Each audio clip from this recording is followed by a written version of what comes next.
Ndoto ya kila mchezaji wa kandanda huwa kutajwa kwenye kikosi cha mwisho cha kitaifa kitakachoshindania kombe la dunia.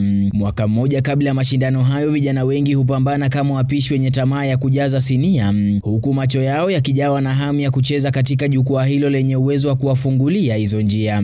Kiungo wakati wa timu ya Man United Kobbie Mainoo pamoja na mshambuliaji wa Real Madrid Enrique Moreira ndio baadhi ya makinda ambao ndoto zao zinazidi kubanwa na kufungiwa kwenye gunia, licha ya kutangaza waziwazi nia yao ya kuyawakilisha mataifa yao mwakani katika kombe la dunia. Msimu huu Kobbie Mainoo amecheza mechi 9 sawa na dakika 259, mechi 8 kati ya hizo 9 zikiwa za ligi kuu ya Uingereza aliposhirikishwa kama mchezaji wa akiba, huku mechi ya 9 ikiwa ni ya kombe la Carabao alipoanza na kucheza jumla ya dakika 90. Shoka linaloendelea kumpata Kobbie Mainoo alijamsaza mshambuliaji wa Madrid Enrique Moreira, kwani mpaka sasa amecheza mechi 1 sawa na dakika 11 katika mashindano yote. Huku mvutano huu ukiendelea kuibua hali tata kati ya mashabiki pamoja na wasimamizi wa vilabu hivyo, vijana hao wameonyesha nia ya kukubali ofa za kuondoka katika vilabu hivyo Januari japo kwa mkopo. Jina langu ni Elias Etanoe.